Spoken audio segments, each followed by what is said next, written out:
Yeah, good morning, class. Today we will start chapter number 14 of Geography, Natural Environment, Atmosphere, the Realm of the Earth. In Geography 11, 12 and 13 we have completed.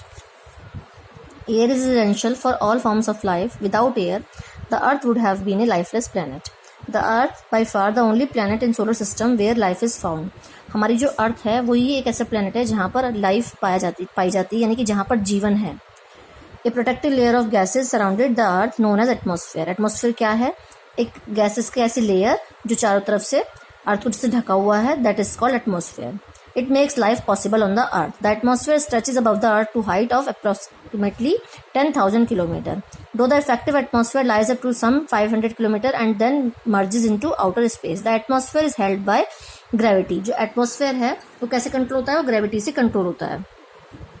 अब इस diagram पर देखिए आप, oxygen है हमारी 20.9%, carbon dioxide, ozone, argon, neon, helium etcetera these gas यहाँ पर हैं, और नाइट्रोजन जो है वो 78% आपकी यहाँ पर हमारी दी हुई है. तो कंपोजिशन ऑफ एटमॉस्फेयर में क्या है? Atmosphere consist principally mixture of gases. The 4 major gases जो हैं एटमॉस्फेयर में वो हैं नाइट्रोजन 78%, ऑक्सीजन 21%, आर्गन है 9% और कार्बन डाइऑक्साइड आपकी 3%. Other gases present in very small quantities: neon, helium, methane, krypton, hydrogen and xenon. Nitrogen is the most abundant gas in the atmosphere. Oxygen ranks as the second most plentiful gas. Green plants, all the animals, all the living things, all the green plants need oxygen. Green plants produce oxygen during the process of photosynthesis. Oxygen is a stable gas in the atmosphere. Deforestation, however, disturbs the ecological balance in nature. Important term देखिए, during the 20th century, temperature of the earth has increased to an extent of 0.3 degrees Celsius and 0.8 degrees Celsius. Scientists think that global warming is caused by the human activities which have resulted in the earth's natural greenhouse effect. The greenhouse effect is the way that certain gases, especially carbon dioxide, trap some of the solar energy like the panes of glass. The greenhouse effect keeps the earth pleasantly warm, but if it increases, the earth gets hotter. Deforestation and burning of fossil fuel have caused global warming. It has resulted in extreme weather, melting of polar ice caps and flooding of low-lying areas. जो हमारा atmosphere में हमारी जो जितनी भी gases हैं और उससे ग्लोबल वार्मिंग हुई है. क्यों हुई ग्लोबल वार्मिंग? क्योंकि हमारा जो डिफॉरेस्टेशन है यानी कि पेड़ों का कटना और बर्निंग ऑफ फॉसिल फ्यूल, ये हमारा रीजन है ग्लोबल वार्मिंग का. Now next page. Carbon dioxide only forms 3%. हमारी जो नाइट्रोजन और ऑक्सीजन थी वो ज़्यादा थी, लेकिन कार्बन डाइऑक्साइड बिल्कुल केवल 3% है. Total volume the air in the atmosphere. It is however useful for the green plants to make their food. Humans and animals exhale carbon dioxide which is use by plants.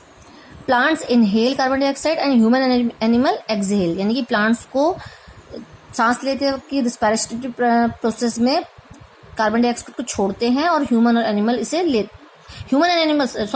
Animals छोड़ते हैं, निकालते हैं बाहर, और plant जो है वो absorb करते हैं, इनहेल करते हैं.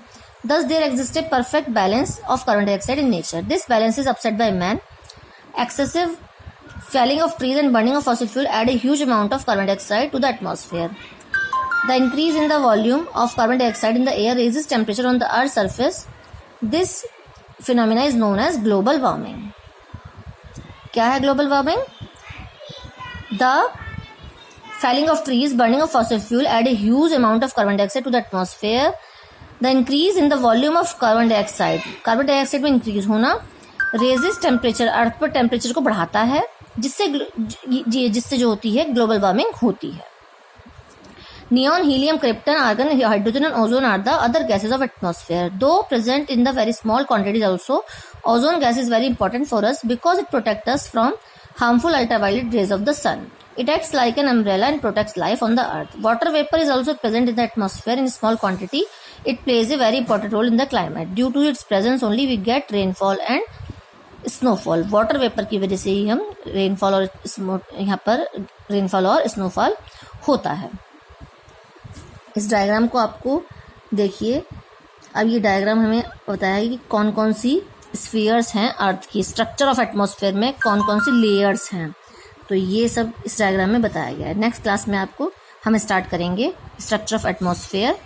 आप पहली प्रीवियस क्लासेस में भी आपने पढ़ा होगा कि कौन कौन सी हैं, ट्रोपोस्फेयर, स्ट्रेटोस्फेयर, मेसोस्फेयर, एक्सोस्फेयर, ये सारी आपकी स्फीयर्स हैं, लेयर्स ऑफ अर्थ।